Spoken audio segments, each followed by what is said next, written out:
মির্চি নিবেদন গল্প gold mine. গল্প গোল্ড মাইন। বইটির সত্ত্ব আনন্দ পাবলিশার্স প্রাইভেট লিমিটেড কর্তৃক সংরক্ষিত। তা আমার কি রোল? রোল মানে? তুমি তো হিরো। কেন মায়ের অত শরীর খারাপের সময়ও বাবার গাড়ি গিয়ে দাঁড়িয়ে থাকে তিতিরদের বাড়ির সামনে। বাট ওই ভদ্রমহিলার থেকে that man is far better, অনেক অ্যাফেকশনেট। মারবো এক রত্তা। এতটুকু সেলফ কনফিডেন্স নেই না তোমার? হ্যাঁ, কত সই করলে? 40। আরে তোমার মিনিমাম 1 লাখ নেওয়া উচিত ছিল। আচ্ছা, দাদা কি একবার সাইকিয়াট্রিস্ট দেখাবে? তুমি চাও বাবা রাস্তায় রাস্তায় ঘুরুক? বাবা বাড়ি ফিরবে কেন? কি আছে এই বাড়িতে? এদিকে মাকে শ্মশানে পাঠিয়ে দুটো মেয়ে ছেলে নিয়ে ফুর্তিতে আছে, আরো কোথায় কি করে বেড়ায় কে জানে। মির্চি গল্প গোল্ড মাইনে আপনাকে স্বাগত। মণিমাণিক্যে ভরা বাংলা সাহিত্যের কিছু কালোজয়ী উপন্যাস ও গল্প দিয়ে সাজানো আমাদের এই মির্চি গল্প গোল্ড মাইন। শুরু হচ্ছে কাছের মানুষ, 10ম পর্ব।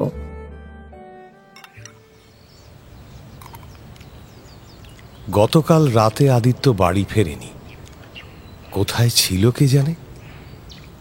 এখন আদিত্য ডাইনিং টেবিলে দুধে পাউরুটি ডুবিয়ে খাচ্ছে। ইন্দ্রাণী দাঁড়িয়ে পড়ল, দেখছে কি নিশ্চিন্ত নিমগ্ন ভঙ্গি। জগৎ সংসার রসাতলে গেলেও লোকটার যেন কিছুই যায় আসে না। শুধু সামনের থালাবাটিটুকুই একমাত্র পৃথিবী। ব্যাগটা বিছানায় ছুঁড়ে ঘুরে এলো ইন্দ্রাণী। ফিরলে কখন? তা ঘড়ি দেখিনি আমি। আবার কখন বেরোনো হবে? কি হলো?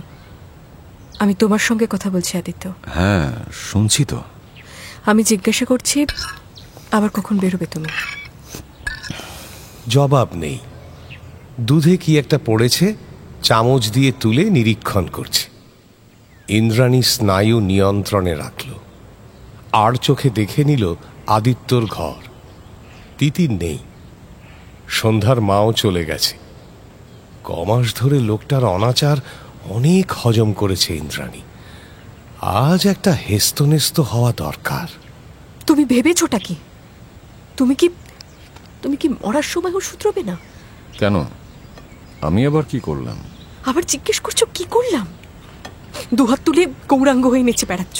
ইচ্ছে হলে বাড়ি ফিরছো, না হলে ফিরছো না। এটা ভদ্রলোকের বাড়ি না তোমার ভাটিখানা? দেখো, আমি কিন্তু বাড়িতে মদ খাই না। তাহলে আর কি, আমি উদ্ধার হয়ে গেলাম। শোকের দোহাই পেরে এসব বেলেল্লাপনা আর কতদিন চলবে? হ্যাঁ, কতদিন? আমার ভালো লাগছে না। কি ভালো লাগে না তোমার? কি? কিছু ভালো লাগে না। এই বাড়ি না, এই সংসার না, আর এই শহরটা কেউ না। শুধু ভালো লাগে একটাই জিনিস, লোকের কাছে টাকা ভিক্ষে করে মদ কিনতে, তাই তো? দেখো, আমি কারোর কাছে ভিক্ষে করে মদ খাই না, বুঝতে পেরেছ? লোকে এসে আমাকে খাওয়ায়। চমৎকার চমৎকার, গুছিয়ে মিথ্যেটাও বলতে শুরু করেছো। তুমি রুনার কাছ থেকে টাকা নিয়েছো কোন আক্কেলে? কি? রুনার টাকা তো নিইনি আমি, ওটা তো দীপুর টাকা। যারই হোক, তুমি ওখানে হাত পাততে গিয়েছিলে কেন? অন্য একটা দরকার ছিল। কি দরকার তোমার? কিসের দরকার? আদিত্য খাওয়া ফেলে ঘরে উঠে গেল। একটা পোস্ট কার্ড এনে ধরিয়ে দিল ইন্দ্রাণীকে। এই নাও দেখো। অবাক হয়ে আদিত্যর মুখের দিকে তাকালো ইন্দ্রাণী। পড়ল চিঠিটা, আবার তাকালো, আবার পড়ল। তার পড়া শেষ হতেই আদিত্য ছোঁ মেরে চিঠিটা নিয়ে পকেটে রেখে দিল। এই পরিতোষনাকে, তাকে তুমি টাকা পাঠাচ্ছ? পাঠানো হয়ে গেছে 1000, আর বাকি 500 চাঁদু দিয়েছে। তুমি চাঁদুর কাছ থেকেও টাকা নিয়েছো? একজন কে না কে চাইলে অমনি 1000 টাকা পাঠিয়ে দিলে তুমি? হ্যাঁ, পাঠিয়েছি। আর সে টাকা তোমাদের শান্তি দেওয়ার জন্যই পাঠিয়েছি। আদিত্য উঠে আর একখানা পোস্ট কার্ড নিয়ে এলো, ধরিয়ে দিল ইন্দ্রাণীকে। 5-7 লাইনের চিঠি। ভাই পরিতোষ, আশা করি আমার পাঠানো 1000 টাকা পেয়ে গেছিস। তোর আশ্রমের কথা শুনে আমার বড় ভালো লাগলো। আর জানিস, ওই কাশি জায়গাটিও আমার ভারী সুন্দর লাগে। ভাবছিলাম তোর আশ্রমে বাকি জীবনটা কাটিয়ে দেব। আপত্তি না থাকলে জানাস। ইন্দ্রাণীর হাত থেকে চিঠিটা খসে পড়ল। তুমি আশ্রমে চলে যেতে চাও? হ্যাঁ। এতকাল পর হঠাৎ এই নতুন মতলব? পরিতোষের চিঠিটা পেয়ে কেন যেন ভেবে দেখলাম যেন এতেই সকলের মঙ্গল। আমি তো কারোর কোনো কাজে লাগি না ইন্দু। আমার থাকাই বা কি আর না থাকাই বা কি। আমার অনেক দোষ। আমি আমি একটা সেন্টিমেন্টাল হ্যাজার্ড। তোমাদের মতো সবকিছু মানিয়েও নিতে পারি না, আর মেনেও নিতে পারি না। আমার সংযম নেই, উদ্যম নেই। তোমাদের শুধু জ্বালাই আর কষ্ট দিই। আমার মতন লোকের সংসার করাটাই বিড়ম্বনা, নিজেরও আর অন্যেরও। তুমি বিশ্বাস করবে কিনা জানি না, তবু বলছি, আগে যদি নিজেকে চিনতে পারতাম, কখনো বিয়ে থা, ঘর সংসার, কোনো কিছুর মধ্যেই নিজেকে, বিশ্বাস করো, কখনো না।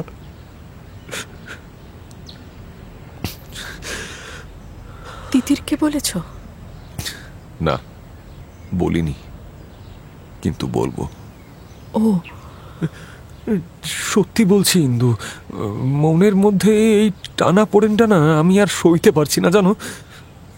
তুমি দেখো, আমি চলে গেলে সব ঠিক হয়ে যাবে। হ্যাঁ। আচ্ছা। তার ঠোঁট ফ্যাকাশে, ইন্দ্রাণীর ভেতরটা অসাড় হয়ে আসছিল। কি যেন একটা কনকন করছে বুকে। কান্না পাচ্ছে কি, আনন্দ হচ্ছে, ক্রুদ্ধ হচ্ছে ইন্দ্রাণী, স্বস্তি পাচ্ছে, অথবা ক্ষোভ, অভিমান? প্রথম দিন থেকে মনে মনে ওই লোকটার হাত থেকে মুক্তি চেয়েছে, কিন্তু ঠিক এইভাবে কি এতদিন পর? ইন্দ্রাণী নিজের ভাবনাটাকেও চিনতে পারছিল না।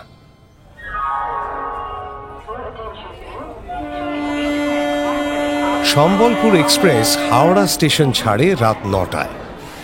আজ বেশ দেরি করে ছাড়ল, প্রায় 9:45। রেল কোম্পানির টাইম টেবিল, স্টেশনের সুদৃশ্য আলোকিত বোর্ড, যন্ত্রগণকে ছাপা ট্রেনের টিকিট, সর্বত্রই ঘটা করে একটা সময় লেখা থাকে বটে, তবে বাস্তবের সঙ্গে ইদানিং তার কদাচ মিল। এখন আবার পুজোর মরশুম, রোজ গাদা গাদা পুজো স্পেশাল রওনা দিচ্ছে দিকে দিকে। এই ব্যস্ততার সময় রেলের নিয়মানুবর্তিতার কথা উচ্চারণ করাও গর্হিত অপরাধ। দূরপাল্লার গাড়ি আপন মর্জিতে চলবে, এটাই তো স্বীকৃত রীতি। শুভাশিসের মেজাজ ঘাট্টা হয়ে গিয়েছিল। গতিময় যুগে এই ছোট্ট বিশৃঙ্খলা তার একদম বরদাস্ত হয় না।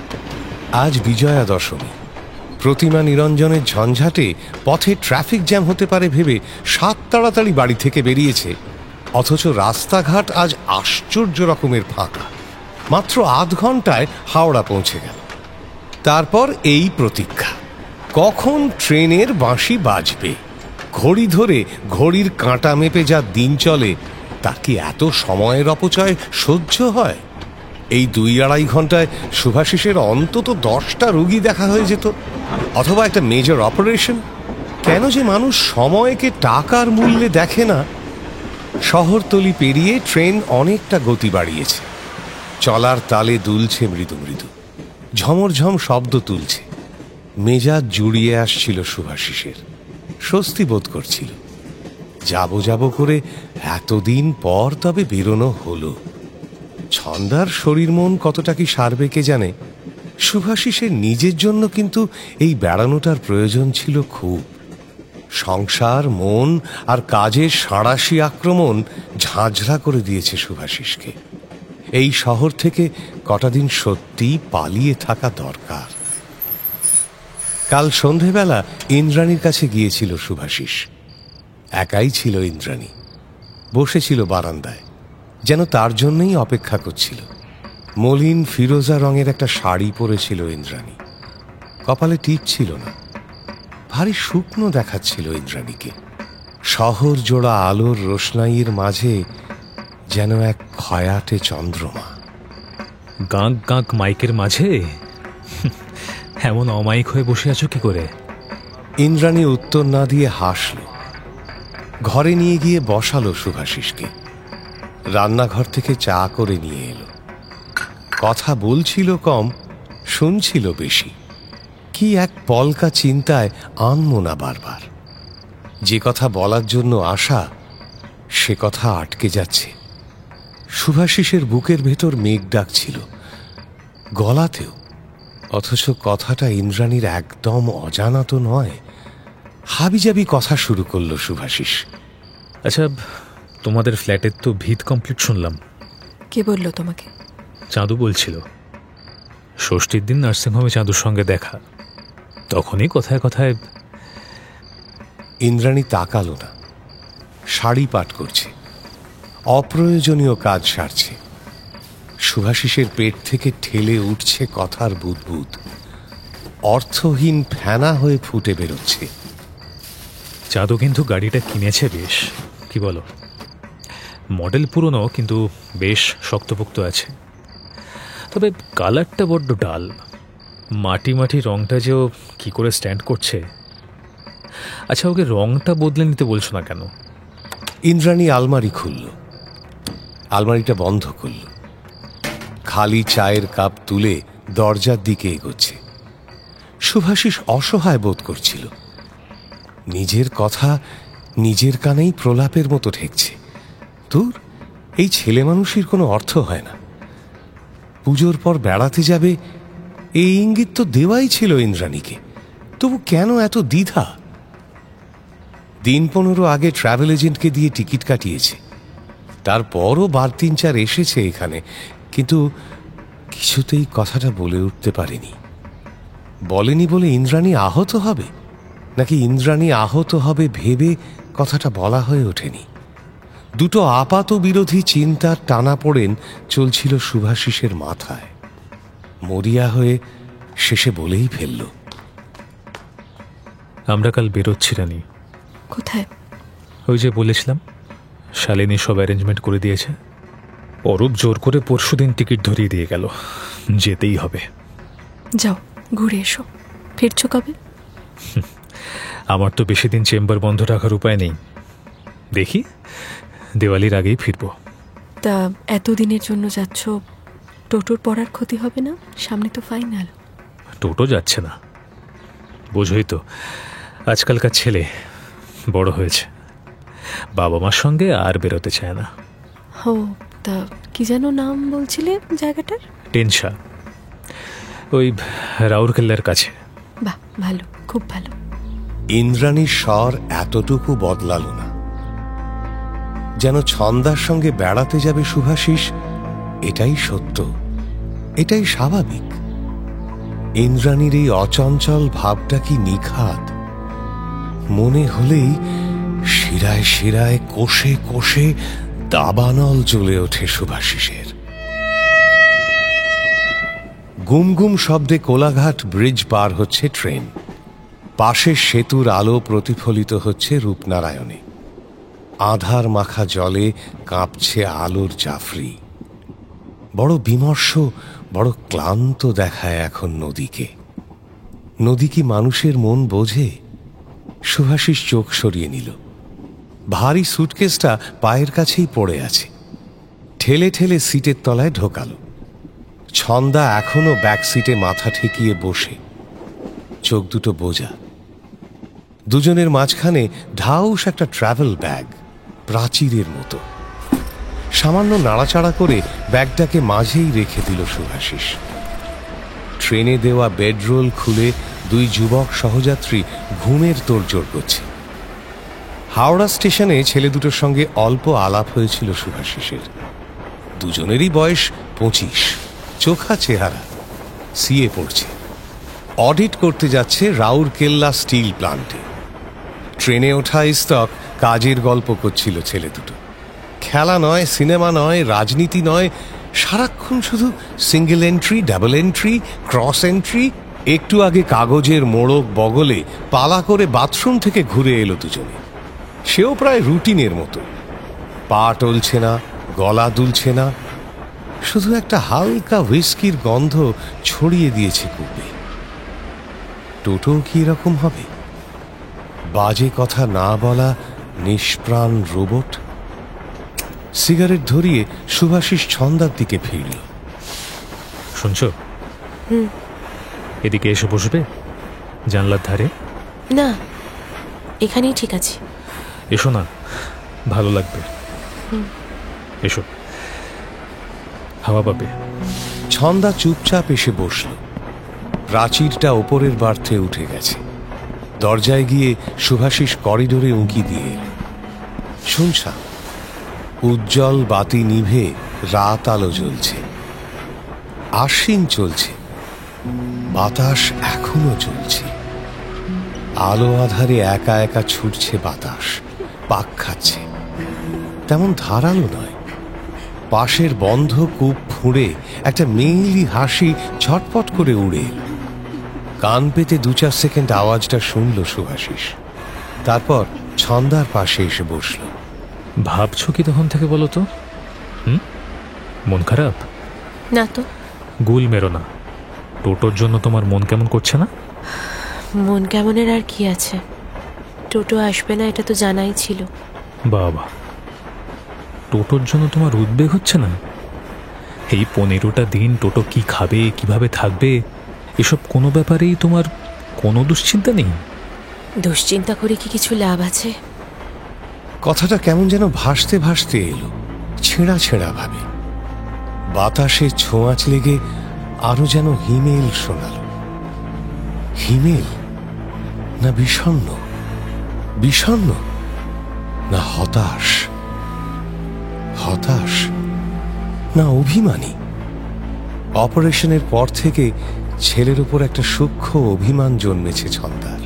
টের পায় শুভাশিস, রহস্যটা বোঝে না।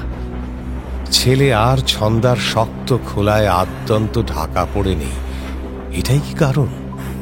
নাকি ছেলে বড় হলে মায়ের সঙ্গে আপনা আপনি একটা দূরত্ব তৈরি হয়ে যায়, মারা ঠিক মেনে নিতে পারে না? ইন্দ্রাণী বাপ্পার মধ্যেও তো এমনই এক মান অভিমানের খেলা চলে এখন। এই বয়সে ছেলের কাছে মায়ের যে ঠিক কি ধরনের প্রত্যাশা থাকে। সিগারেটে একটা লম্বা টান দিয়ে বুকে একটুক্ষণ ধোঁয়া জমিয়ে রাখল শুভাশিস।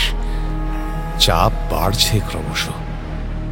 ফার্স্ট ইয়ার মেডিকেলের শুভাশিস গরমের ছুটিতে বালুরঘাট ফিরছে। রাত জেগে ট্রেনে বাসে জার্নি করে হতশ্রান্ত দশা। কোয়ার্টারে সবুজ লনে চোখ চেয়ে বসে আছেন মনোরমা ইজি চেয়ারে। বাড়ি ঢোকার আগে মায়ের সামনে দাঁড়ালো শুভাশিস। সঙ্গে সঙ্গে সুতীক্ষ্ণ চিৎকার, সরু এক অপ্রাকৃত স্বর, সাইরেনের মতো। অজান্তেই দোকান চাপল শুভাশিস, একটু একটু করে ধোঁয়া ছাড়ল। টোটোকে নিয়ে তোমার তাহলে চিন্তা নেই বলছো? আমার কাউকে নিয়েই চিন্তা নেই। এতদিনে তবে তোমার বোধোদয় হলো। টোটোর জন্য সত্যিই ভাবনা করার কিছু নেই। তোমার কাজের মেয়েটি আজকাল ভালোই রান্না করে, তোমার ছেলের খাওয়া দাওয়ার কোনো অসুবিধা হবে না। জানি।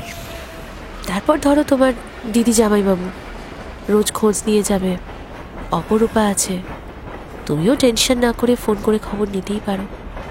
জানি। কিচ্ছু জানো না, হয়তো একটাই, ওই গাড়ি। কাল আমি টোটোকে দিয়ে প্রমিস করিয়ে নিয়েছি, আমাদের অ্যাবসেন্সে ও স্টিয়ারিংয়ে হাত ছোঁয়াবে না। শুনেছি। কোত্থেকে শুনলে? টোটোই একটু আগে স্টেশনে বলছিল। ও, তুমিও তাহলে ছেলের কাছ থেকে কথা আদায় করেছো? না, টোটো বললো তাই শুনলাম। ও। শুভাশিস আবার ম্রিয়মান। ছন্দার নিস্তেজ অভিব্যক্তিগুলো শিথিল করে দিচ্ছে শরীর। কি যে আবার হলো ছন্দার? অ্যান্টি ডিপ্রেশন ড্রাগে মাঝে তো ভালোই উন্নতি হয়েছিল, বেশ হাসতো, কথা বলতো, রান্নাঘরেও ঢুকছিল। পুজোর আগে পরপর কদিন মার্কেটিংয়েও বেরোলো। কদিন ধরে হঠাৎ আবার তবে কি ছেলে ফেলে বেড়াতে যাওয়া ছন্দাকে যতটা নির্লিপ্ত দেখাচ্ছে তার অনেকটাই অভিনয়? এই পাথর প্রতিমা নিয়ে কি করে 15টা দিন কাটাবে শুভাশিস? সামনে মনে হয় সিগন্যাল হয়নি, ক্যাঁচ ক্যাঁচ শব্দ করে দাঁড়িয়ে পড়ল ট্রেন। হুইসেল বাজাচ্ছে জোরে জোরে, যেন রাতকে আঁচড়ে কামড়ে অসহায় আর্তনাদ করছে। কানে লাগে বড়। ডাক্তার শুভাশিস ছন্দার স্থৈর্য নিয়ে পরীক্ষা নিরীক্ষা চালানোর একবার চেষ্টা করল, টোটোর কথাই তুলল আবার। আচ্ছা, তোমার ছেলে হঠাৎ ফিজিক্স টিচারের কাছে যাওয়া বন্ধ করলো কেন বলো তো? স্যারের পড়ানো ভালো লাগছিল না বোধহয়। হঠাৎ? অনেকদিন তো ওই স্যারের কাছে পড়ছিল। আমি কি করে বলবো? তুমি জিজ্ঞেস করনি? করেছিলাম, তাতেই তো ওই উত্তর দিল। এখন কি হবে? এই কমাসের জন্য ভালো টিচার পাওয়া যাবে? তোমারও তো দেখছি ছেলেকে নিয়ে ভাবনা কম নয়। I know Toto is a mother's son, still আমারও তো। ছেলের কথা ছাড়ো, খাবে কিছু? কি আছে? চিকেন স্যান্ডউইচ খাবে? হেভি হয়ে যাবে। লাইট কিছু নেই? ছন্দা কথা না বলে ট্রাভেল ব্যাগটা পারল। তার ভাড়ার কখনো শূন্য থাকে না। একে একে প্যাকেট বেরোচ্ছে, লাড্ডু, সন্দেশ, কাজু বাদাম, ক্রিম বিস্কুট, চানাচুর। শুভাশিস 2টো বিস্কুট তুলে নিল হাতে, সঙ্গে একটা সন্দেশ। তুমি কিছু খাবে না? না, আমি এবার শোবো, অনেক রাত হয়েছে।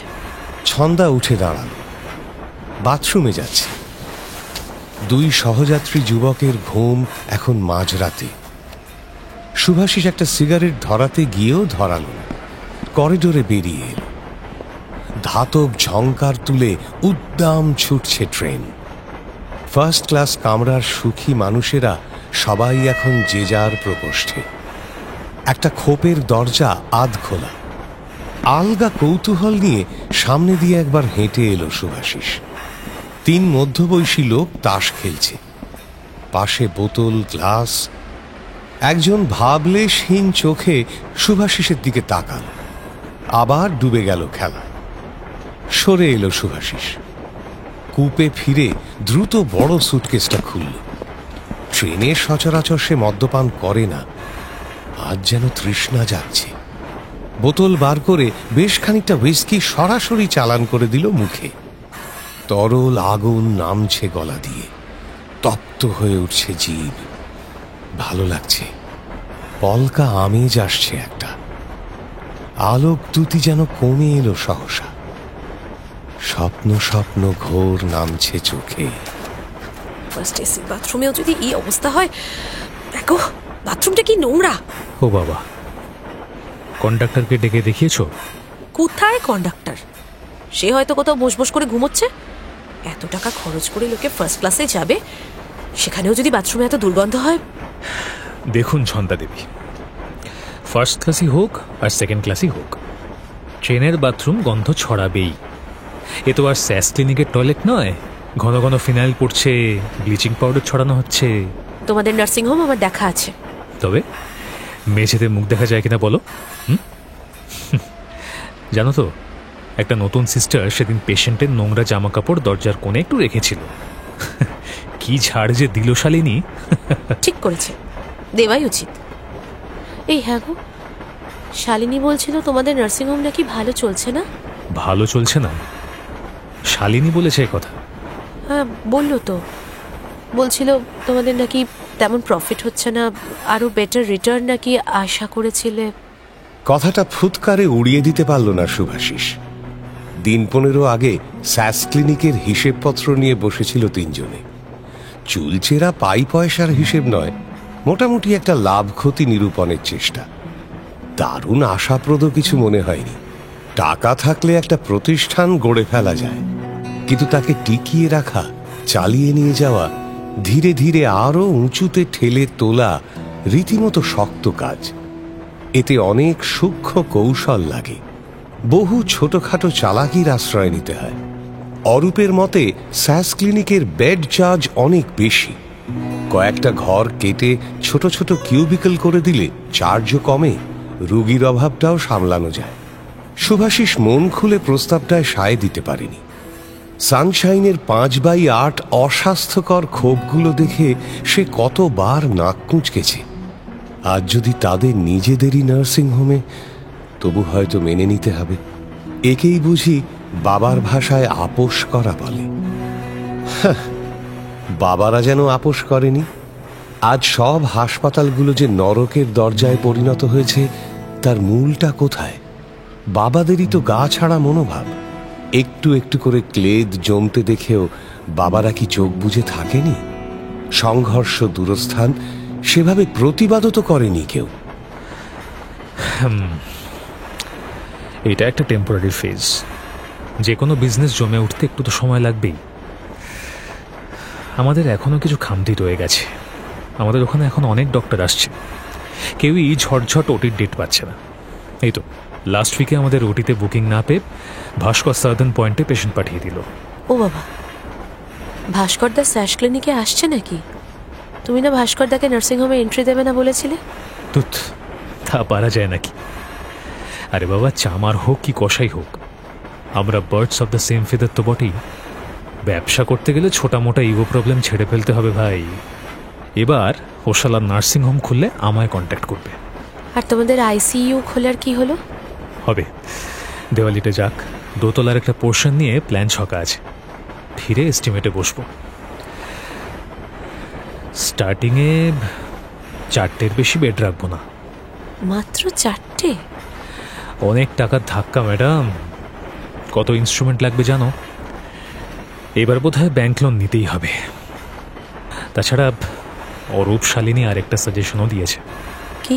ওরা বলছিল টোটো তো বড়ই হয়ে গেছে, ওকে নিয়ে তোমার এখন তেমন ছোটাছুটি নেই। সুতরাং তুমি তো স্বচ্ছন্দে একটু আধটু নার্সিংহোমে আসতেই পারো এখন। কেন? কাজ করবে, আমাদের হেল্প করবে।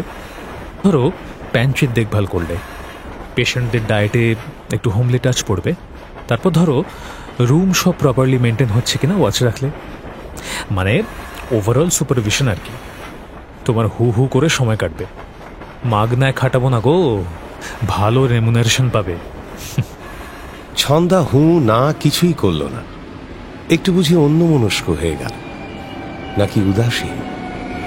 থাক, একদিনে আর বেশি ডোজ না দেওয়াই ভালো। খড়গপুরে ট্রেন দাঁড়িয়েছে, 7-8 মিনিটের স্টপেজ। অন্য কামরা থেকে 2-4 জন যাত্রী নেমেছে প্ল্যাটফর্মে। এত রাতেও খাবার কিনছে, পুরি, সবজি, ডিম সেদ্ধ। অবসন্ন সুরে কলসি হাতে হেঁকে বেড়াচ্ছে চাওয়ালা। লটবহর নিয়ে হন্তদন্ত কিছু মানুষ কামরা খুঁজছে। ভেতর থেকেও তাদের পদধ্বনি শোনা যায়। স্বামী, স্ত্রী, বাচ্চার একটা ছোট ফ্যামিলি শুভাশিসদের কামরায় উঠল। তরুণী মায়ের কোলে ঘুমোচ্ছে বাচ্চাটা। জীবনের এই চলমান ছবিগুলো দেখতে ভালো লাগে শুভাশিসের। কিন্তু সময় কই? শুধু কাজ, কাজ আর কাজ। কেন কাজ, কার জন্য কাজ, সেসবও ভাবার সময় নেই। যন্ত্র মানবের মতো শুধু ঘাড় গুঁজে খেটে যাওয়া, সুখহীন, আনন্দহীন। ট্রেন ছেড়ে দিয়েছে। গুটিসুটি মেরে নিচের বার্থে শুয়ে পড়েছে ছন্দা। বাথরুম থেকে প্যান্ট শার্ট বদলে পাজামা পাঞ্জাবি পরে এসে ওপরের বার্থে উঠে পড়ল শুভাশিস। ট্রেনের দুলুনিতে ঘুমিয়ে পড়েছিল শুভাশিস। শেষ রাতে হঠাৎ ঘুমটা ভেঙে গেল, গলা শুকিয়ে গেছে। জল খাওয়ার জন্য নিচে নামল শুভাশিস। অন্যমনস্ক চোখ ছন্দার দিকে পড়তেই চমকে উঠল।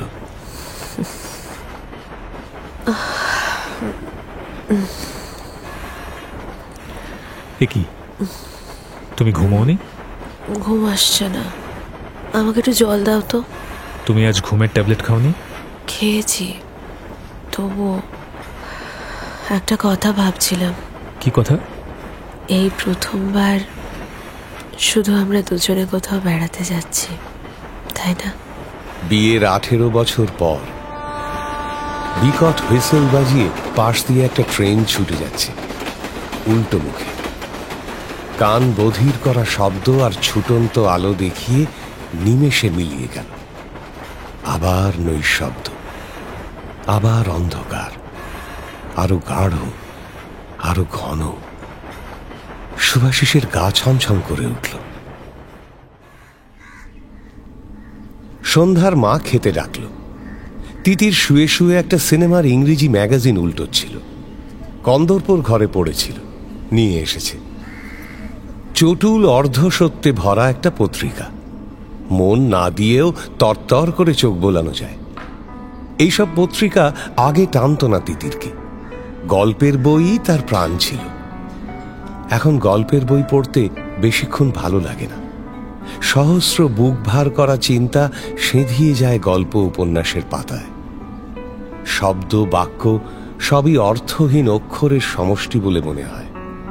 তার চেয়ে এই ভালো, এই চিন্তাশূন্য ভোঁতা এক রঙিন কাল্পনিক জগৎ।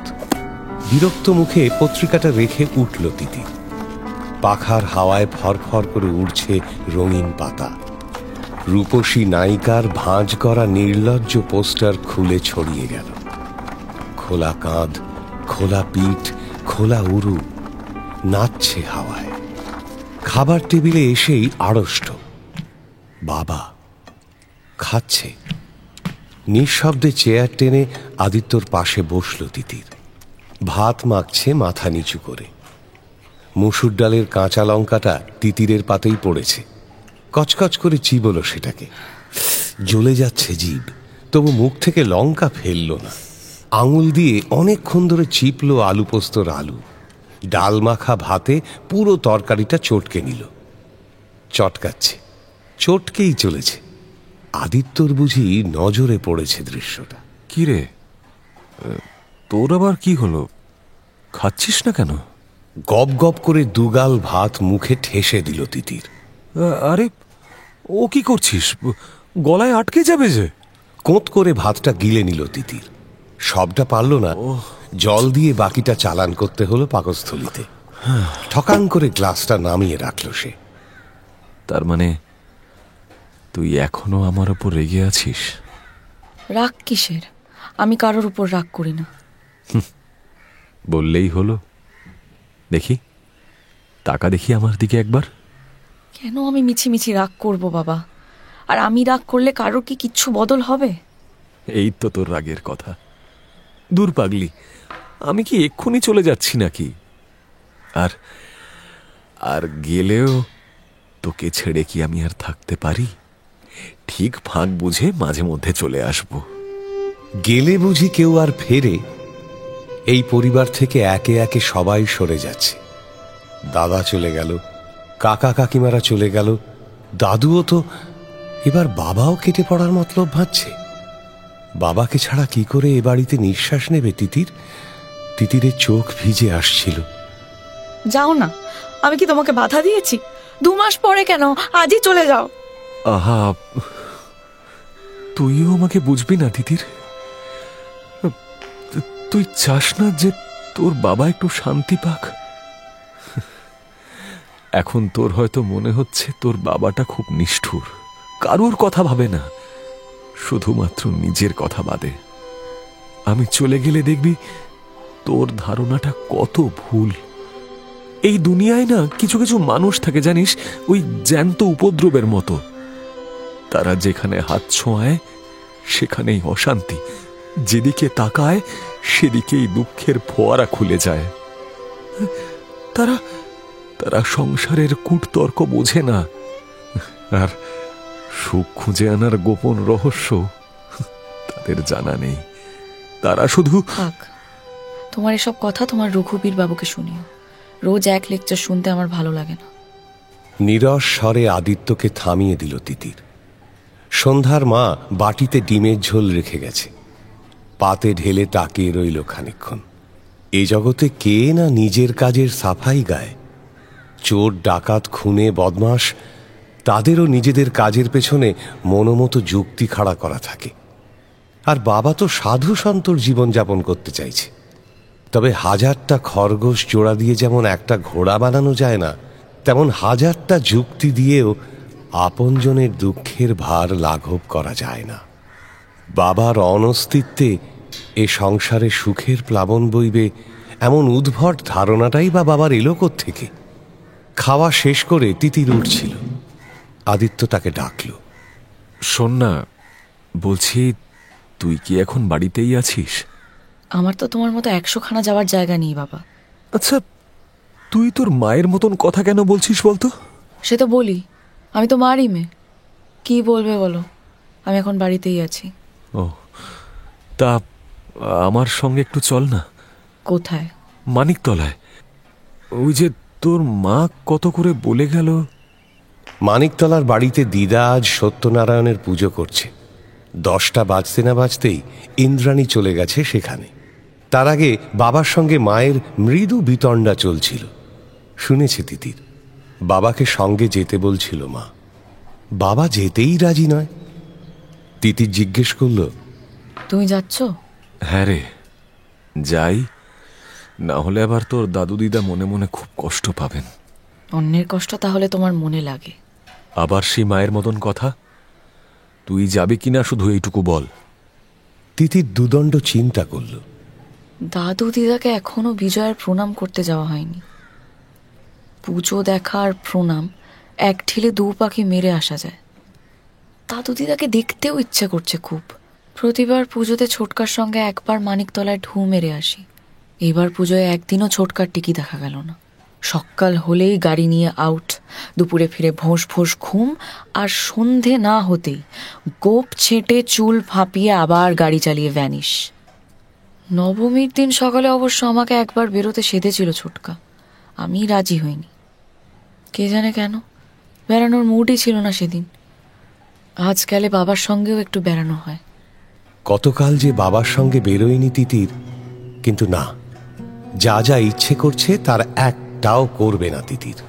ছোট ছোট ইচ্ছের মধ্যে যেটুকুনি শরতের বাতাস লুকিয়ে আছে সেটুকুনিও টিপে টিপে নিংড়ে বের করে দেবে ফুসফুস থেকে। মৃত ইচ্ছেগুলো যত বেশি আকুল করবে তিতিরকে, তত বেশি উচ্ছল হবে তিতির। তোমার ইচ্ছে হলে তুমি যাও, আমাকে টানাটানি করো না। সন্ধ্যার মা বাসন কোসন মেজে চলে গেছে। আদিত্যও বেরিয়ে গেল। গ্রিল দরজায় তালা দিয়ে একটুক্ষণ বারান্দায় দাঁড়িয়ে রইল তিতির। সূর্য পশ্চিমে হেলছে। শেষ আশ্বিনের রোদ্দুর এখনো ভারী তেজি।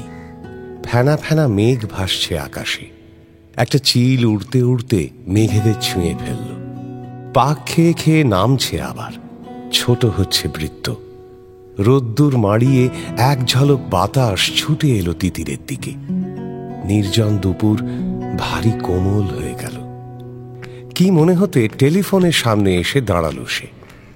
কিন্তু সেখানে এসে তিতির চিন্তায় পড়ল, কাকে ফোন করবে? ঝুলন? সে তো শুশুনিয়ায়। দেবস্মিতাকেও করা যায়। অনেকদিন দেবস্মিতার কোনো খোঁজ খবর নেই। এই স্কুলের বন্ধুদের ফোন করবে। এবার পুজোয় দিল্লি গেছে কুলজিৎ। গাড়ি নিয়ে এবার আর দল বেঁধে ঠাকুর দেখতে বেরোনো হয়নি।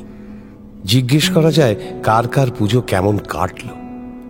সহসা তিতিরের মাথায় একটা দুষ্টু বুদ্ধি খেলে গেল। টোটো তো এখন একা আছে, তাকে রিং করলে কেমন হয়? কি ভীষণ চমকে যাবে টোটো। আজে বাজে কথা বলে দেবে কি? যদি বলে, অপমান করে তিতিরকে। একটা মন বাধা দিচ্ছে, অন্য মন টক টক করে টিপছে নাম্বার। বেশ খানিকক্ষণ ফোন বাজার পর টোটোই ধরল। হ্যালো।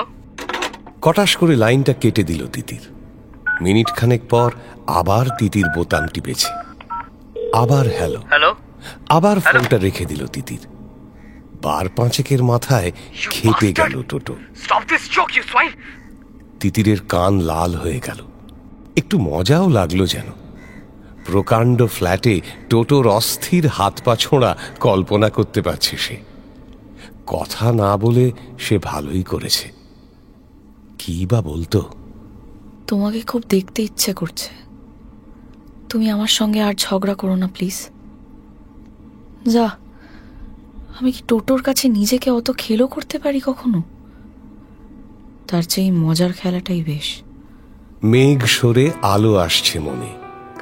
প্রফুল্ল চিত্তে এক কাপ চা করে ফেলল তিতির। কাপ হাতে কন্দরপুর ঘরে এল।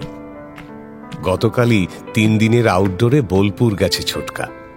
ঘরটা সামান্য অগোছালো হয়ে আছে।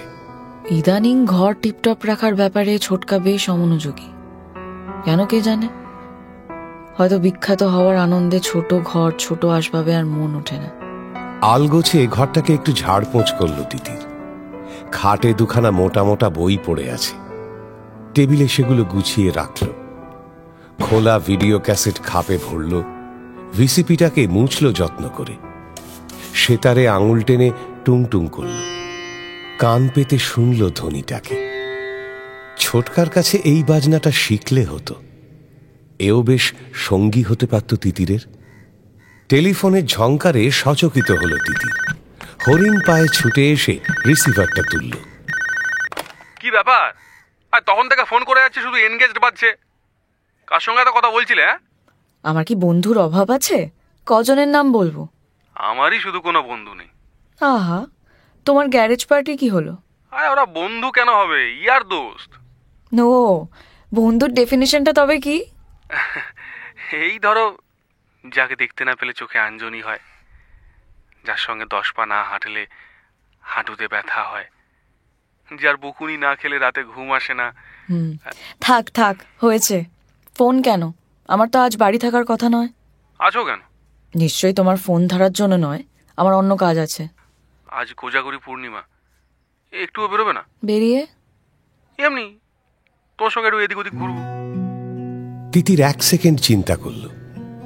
ফাঁকা বাড়িতে এখন একা থাকা মানেই আবার সেই দুঃখী দুঃখী মুহূর্তগুলোর খপ্পরে পড়া। সুকান্তর সঙ্গে বেরোনোও যে খুব সুখের তা নয়, বড্ড আলতু ফালতু কথা বলে ছেলেটা। তা হোক, সঙ্গী তো বটে। পাশে হাঁটলে শহরের নির্জনতা কেটে যায়। ঠিক আছে, বেরোচ্ছি। তুই বাস স্ট্যান্ডে অপেক্ষা করো, আর অষ্টমীর দিনের মতো অতক্ষণ কিন্তু বাইরে থাকবো না। ফোনটা রেখে তিতির অল্প সাজগোজ করল। বাতাস শুকনো হয়ে আসছে, একটু ময়েশ্চারাইজার লাগালো মুখে, ঠোঁটে চিলতে লিপস্টিক। সালোয়ার কামিজ পরতে গিয়েও কি ভেবে রেখে দিল। কন্দর্প এবার একটা দামি সিল্কের শাড়ি দিয়েছে পুজোয়, অতি যত্নে পরল শাড়িটা। দরজা জানলায় ভালো করে ছিটকিনি তুলল, কোনো খুঁত পেলেই মা ফিরে এসে বাঁকা বাঁকা কথা শোনাবে। পিত্তি জ্বালানো তুঁতে রং অ্যাম্বাসেডর নিয়ে বাস স্ট্যান্ডে দাঁড়িয়ে আছে সুকান্ত। তিতিরকে দেখেই লাফিয়ে উঠল। আই বস, আরে কি দিয়েছো? হ্যাঁ, একেবারে কোজাগরি হয়ে বেরিয়েছো যে। এটা কি? তোমাকে না আমি কতদিন গাড়ি নিয়ে আসতে বারণ করেছি? উপায় ছিল না, মাসি বাড়ি থেকে তোমাকে ফোন করছিলাম, সঙ্গে গাড়িটা ছিল। গাড়ি রেখে আসতে গেলে লেট হয়ে যেত। লাই। আর মাইরি না, আপন গড, তোমাকে ছুঁয়ে বলতে পারি। থাক। সামনের সিটের দরজা খুলে বসল তিতি, জানলার কাজটা নামিয়ে দিল। স্টিয়ারিং এ হাত রেখে সুকান্ত বলল, কোন দিকে যাবেন মেম সাহেব? যে চুলোয় খুশি। এই এটা ভালো গান চালাই না। ছুটন্ত গাড়ি থেকে পড়ন্ত বিকেল দেখছে, ফিরোজা রঙের আকাশ দেখছে। দুর্গাপুজোর জাঁকজমক আর নেই, তবু রেশ রয়ে গেছে তার। দায়ে সারা লক্ষ্মী পুজো চলছে প্যান্ডেলে প্যান্ডেলে। মলিন মুখে বসে আছেন অনাথ প্রতিমা। রবীন্দ্র সদন পেরিয়ে গাড়ির স্পিড বাড়িয়েছে সুকান্ত। সাঁ সাঁ করে টপকে যাচ্ছে অন্যান্য যান। ক্ষণিকের জন্য তিতিরের মনে পড়ল, এমনই এক উদ্দেশ্যহীন জয় রাইডে হিয়াকে নিয়ে বেরিয়েছিল। সঙ্গে সঙ্গে চোখ পাকিয়ে তাকালো সে সুকান্তর দিকে। কি হচ্ছে কি? আস্তে চালাতে পারো না? রাস্তা তো ফাঁকা, এমন সুন্দর বিকেলে। খবরদার, আমি তাহলে নেমে যাব। আচ্ছা আচ্ছা, জো হুকুম মেম সাহেব। এই না, 40 নেমে গেলাম, হবে? গঙ্গার ধারে পৌঁছতে না পৌঁছতে সূর্য ডুবে গেছে। শেষ শরতের সান্ধ্য আধার তরল কুয়াশা মেখে ভাসছে নদীর গায়ে। টিপ টিপ করে আলো জ্বলে উঠছে এপারে ওপারেও। নদীর পাড়ে সার সার গাছেরা অদ্ভুত শব্দময়, পাখিরা কুলায় ফিরছে। জোড়ায় জোড়ায় মানুষ মানুষই নদী দেখছে, নিবিষ্ট মনে কথা বলছে, নিজেদের কথা। গরম কলসি কাঁধে ঘুরছে চাওয়ালা, ফুচকাওয়ালা, ভেলপুরিওয়ালাদের সামনে থোকা থোকা ভিড়। মোটা গোঁফ হাতে লাঠি কনস্টেবল সন্দিগ্ধ দৃষ্টি নিয়ে ঘোরাফেরা করছে এদিক ওদিক। জলরেণু মাখা বাতাস উঠছে নদী থেকে, তার সোঁদা আষ্টে গন্ধ এখন ভারী মনোরম। গাড়ি রেখে হাঁটছে দুজনে, কথা না বলে, ধীর পায়। একটা পরিত্যক্ত গম্বুজের সামনে এসে দাঁড়ালো সুকান্ত। চুপচাপ কেন? ভালো লাগছে না? গতকাল পর সন্ধেবেলায় গঙ্গার ধারে এলাম। ছোটবেলায় বাবার সঙ্গে প্রায় ওই মোটা মোটা থামওয়ালা ঘাটটায় বসে থাকতাম দুজনে। কি ভালো যে লাগতো। যাবে ওখানটায়? বসবে না, চলো হাঁটি। কয়েক পা হাঁটতেই সামনে ঝকঝকে স্ন্যাক বার, নদী তীরের নাগরিক বিলাস ঘর, অল্প বয়সী ছেলে মেয়েদের জটলা, ভেতরে অজস্র রঙের সমারোহ। এই আইসক্রিম খাবে? খাও না, তোমার তো ওরা পাও না আজ। কিসের খাওয়া? বারে বিকম পাস করলাম না, তুমি না গুঁতো দিলে আমার পরীক্ষা বসা হতো। পাশ করলে কোথায়? তুমি তো ব্যাক পেয়েছো। আরে একটা সাবজেক্টে ব্যাককে পাসই বলে। তোমার মতো শেমলেস ছেলে আমি লাইফে দেখিনি। বারে এত লড়লাম তাও কথা শোনাচ্ছ? অন্য পেপারগুলো যে টপকে গেলাম তার বুঝি কোনো ক্রেডিট নেই। কথা বলতে বলতে কাঁচের দরজা ঠেলে ঢুকে পড়েছে সুকান্ত। অগত্যা তিতিরও। ভিড় ঠেলে ওপরে কাউন্টার থেকে দুখানা দামি আইসক্রিম নিল সুকান্ত। ডাকলো তিতিরকে, চলো। দোতলার টেবিলে দুজনে বসেছে পাশাপাশি। জিভের তালুতে বিদঘুটে শব্দ করে আইসক্রিম খাচ্ছে সুকান্ত। তিতিরের চোখ কাচে, অন্ধকারে, নদীতে পাড়ে বাঁধা নৌকোর ছইয়ে টিমটিম আলো, অস্পষ্ট নড়াচড়া করে মানুষ। কোজাগরি চাঁদ এইমাত্র ফুটেছে আকাশে, তার বিভায় নদী এখন রূপোর স্রোত। রূপমাখা জলের মাথায় আছে সদ্য সমাপ্ত সেতু। দুপাড়ে প্রলম্বিত শরীর আলো আধারে ধনুকের মতো লাগে, অতিকায়, আদিম, অপ্রাকৃত। সহসা মুগ্ধতা ভেঙে খান খান। ঘোরানো সিঁড়ি বেয়ে উঠে আসছে পরিচিত স্বর, টোটো আর হিয়া। তিতিরের সমস্ত স্নায়ু অসাড় হয়ে গেল। আজই টোটো হিয়াকে এখানে আসতে হলো।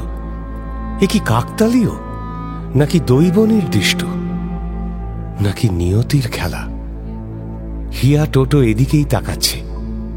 তিতির ঝট করে মুখটা ঘুরিয়ে নিল, সজোরে আঁকড়ে ধরল সুকান্তর হাত। শিগগিরই আমার কাঁধে হাত রাখো, শিগগিরই। সুকান্ত ভ্যাবাচাকা খেয়ে গেছে, দেখছে এদিক ওদিক। বুঝিবা হিয়া টোটোকেও দেখল, চিনতে পারল না। বলছি কোনো দিকে তাকাবে না, আমার চোখে চোখ রাখো, একদম সরাবে না বলে দিলাম, একদম না। বিউহল সুকান্তর হাত তিতিরের কাঁধ ছুঁয়ে আছে। দুই পিপাসিত চোখ তিতিরের চোখের মণিতে স্থির, অথবা আরো গহীনে। অস্ফুটে কি যেন বলছে বাচাল সুকান্ত। কি বলে? ভালোবাসি, ভালোবাসি, ভালোবাসি। কাকে বলে? তিতির এখন নিশ্চেতন, অন্ধ, বধির। টেনশায় এসে শুভাশিসের প্রথম যে অনুভূতিটা হয়েছিল তা হলো অপরিসীম শ্রান্তি। গত কয়েকটা বছর শ্রম, উদ্বেগ আর অশান্তি তার শরীরকে যেন নিংড়ে নিয়েছে। কাজ ছাড়া সে আর কিছুই করেনি কয়েক বছর। বেড়ানো ছিল তার এক ধরনের কাজ। বউ ছেলেকে তাদের পাওনা সঙ্গ দেওয়া, যাতে তারা নিজেদের বঞ্চিত না ভাবে। কিন্তু প্রকৃত বিশ্রাম তার কখনো হয়নি। এখানে এসে প্রথম 2-3 দিন সে খুব ঘুমোলো। সকালে ব্রেকফাস্ট খেয়ে ঘুম, দুপুরে লাঞ্চের পরে দিবানিদ্রা, রাতেও কোনো ক্রমে খাওয়া সেরে শুয়ে পড়া। কদিনেই শরীরটা বেশ ঝরঝরে হয়ে গেল। মন চিন্তাশূন্য, হৃদয় উদ্বেগহীন, মেজাজ ফুরফুরে। এ এক তুরীয় দশা। কোজাগরি পূর্ণিমার সন্ধে বাংলোর বারান্দায় বসে স্কচ খাচ্ছিল শুভাশিস। মোহন সেদিন আসেনি, কি একটা জরুরি কাজে রাউরকেল্লা গেছে।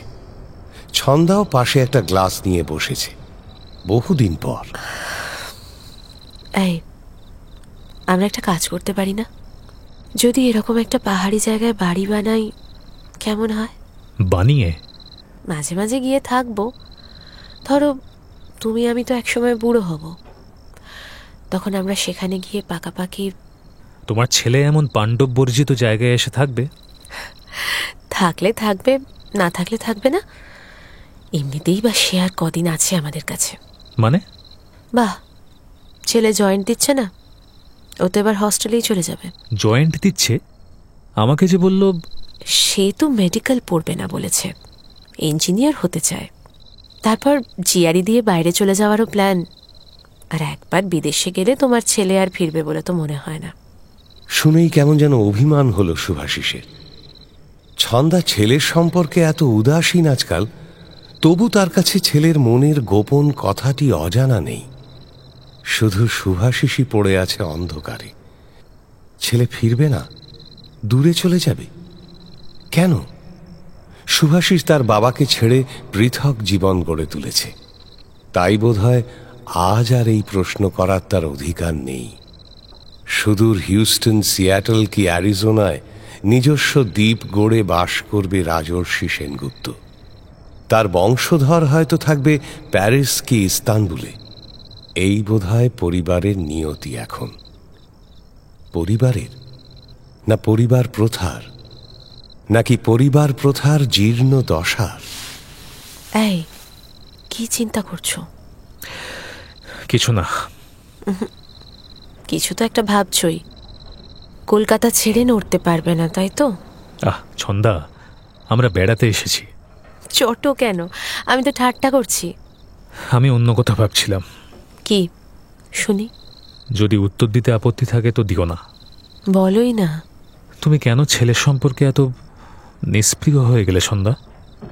টোটো আমাদের কাছ থেকে চলে যাবে, এ কথা বলতে তোমার ঠোঁট কাঁপলো না? না, কাঁপলো না। কিন্তু কেন? ওয়াই? কারণ আমি জীবনের সার বুঝে গেছি। ছেলে বড় হয়ে গেলে সে আমারও না তোমারও না, সে তার নিজের। আর একটা কথাও বুঝে গেছি, প্রতিটি মানুষই না নিজের জন্য বাঁচে। তুমিও, আমিও, টোটো। যদি রাগ না করো তো বলি, তোমার ইন্দ্রাণীও। কেউ অন্যের জন্য বেঁচে আছে এটা ভাবা ভীষণ মূর্খামি। সে রাতে শুভাশিসের ঘুম এলো না। একটার পর একটা চিন্তা আসে মাথায়, অথচ কোনোটাই স্থায়ী হয় না। যদি বা একটু তন্দ্রা নামে, কুৎসিত স্বপ্নে ছিঁড়ে খুঁড়ে যায় ঘোর। একপাল শকুন ঠুকরোচ্ছে মরা গরুর কঙ্কাল। কাঠের সাঁকো পার হচ্ছে শুভাশিস, ভেঙে পড়ছে সাঁকো। রাশি রাশি চোখ খুবলোনো মাছেরা তাকিয়ে আছে শুভাশিসের দিকে। একসময় অতিষ্ঠ হয়ে বারান্দায় উঠে এলো শুভাশিস। বেশ ঠান্ডা পড়ে গেছে এখানে। কম্বল মুড়ি দিয়ে বারান্দার চেয়ারে বসে ঢুলতে থাকল। পরদিন সকালে ব্রেকফাস্ট সেরে লনে পায়চারি করছিল শুভাশিস। বাংলোর কর্মচারী কারিয়া কোথা থেকে যেন কটা পাতা তুলে এনে দেখাচ্ছে। পাতাগুলো ভারী অদ্ভুত, চিপলেই রক্তের মতো লাল রং বেরোয়। খিলখিল হেসে দুহাতে লাল রং মাখছে ছন্দা। দেখতে ভালো লাগছিল না শুভাশিসের। পায়ে পায়ে বাংলো থেকে বেরিয়ে বুনো পথ ধরে নামছে। খানিকটা গিয়ে একটা ঝাঁকড়া গাছের নিচে দাঁড়ালো। এটা কি মহুয়া গাছ? বিজয় বলছিল। একটা পাতা ছিঁড়ে শুঁকল শুভাশিস। তেমন কোনো মাদক গন্ধ পেল না। আলগোছে দাঁতে কাটল, কেমন যেন কষকষ। এই পাতা সেদ্ধ করে কি মহুয়া তৈরি হয়, নাকি এর ফল থেকে, নাকি ফুল? মাথা তুলে গাছটাকে দেখছিল শুভাশিস। হঠাৎ আঁকাবাঁকা পথ চোখে পড়ে গেল। একটা লোক আসছে, এর নাম টিনু। শুভাশিস একে চেনে। খাকি প্যান্টের ওপর খাকি শার্ট আলগাভাবে ফেলা, গলায় একটা রঙিন মাফলার। লোকটার পায়ে কি কোনো ডিফেক্ট আছে? কেমন যেন খুঁড়িয়ে খুঁড়িয়ে হাঁটে। হঠাৎ শুভাশিসের গা শিরশির করে উঠল। তার দিকেই দৃষ্টি রেখে এগিয়ে আসছে লোকটা, মন্থর পায়ে। দাড়ি গোফের জঙ্গলের ফাঁক দিয়ে যেটুকুনি মুখ দেখা যায় তা যেন কেমন চেনা চেনা। ওই চোখ আগে কোথাও দেখেছে শুভাশিস? কোথায়? লোকটা শুভাশিসকে পার হয়ে গেল, তাকালো না ফিরে। শুভাশিসের কি যেন মনে হলো, অনুচ্চ স্বরে ডাকলো, শোনো। ঘুরল লোকটা, দাঁড়িয়ে গেল। হ্যাঁ হ্যাঁ, তোমাকেই বলছি, এদিকে এসো। আবার শুভাশিসের চোখে চোখ রেখে ফিরছে লোকটা, মন্থর পায়ে। সামনে একটা পাথরের টুকরো, আচমকা হোঁচট খেলো জোরে। উল্কা বেগে শব্দটা আঘাত করলো শুভাশিসের মস্তিষ্কে। পলকে 18 বছর আগের একটা মুখ মনে পড়ে গেছে। এই তুমি তুমি তনুময় না? লোকটা কি সত্যি ইন্দ্রাণীর হারিয়ে যাওয়া ভাই তনুময়, নাকি অন্য কেউ? সেই কাহিনী নিয়েই ফিরছি আগামী পর্বে। শুনলেন কাছের মানুষ, 10ম পর্ব। নাট্যরূপ প্রতীক মণ্ডল, গল্প পাঠে শেখর, ইন্দ্রাণী পিয়ালি পাঠক, শুভাশিস প্রসূন দাস, তিতির ডানা, কন্দর্প সায়ন ভট্টাচার্য, সুদীপ অত্রি, আদিত্য অর্ঘ্যমাল্য মাইতি, শিবশঙ্কর সৌভিক গুহ সরকার। অন্যান্য চরিত্রে সুদীপ্ত ঘোষ, সৃজন নাথ, দিতিপ্রিয়া রায়, মলয়, স্পন্দন দাস, সোহম ভৌমিক, সঙ্গে অন্যান্য শিল্পীরা। শব্দগ্রহণ, আবহ, ধ্বনি প্রক্ষেপণ, পর্ব পরিচালনা সত্যজিৎ সেন। শব্দ মিশ্রণ সব্যসাচী মুখার্জি। প্রচার অলঙ্করণ অভিব্রত সরকার। বিন্যাস চিন্ময় মণ্ডল। সামগ্রিক পরিচালনা শাওলি মজুমদার। সমগ্র পরিকল্পনায় ইন্দ্রাণী। প্রযোজনায় প্যাস্টেল এন্টারটেইনমেন্ট। মির্চি গল্প গোল্ড মাইন আপনার জন্য exclusively Mirchi Bangla YouTube channel এবং গানা অ্যাপে।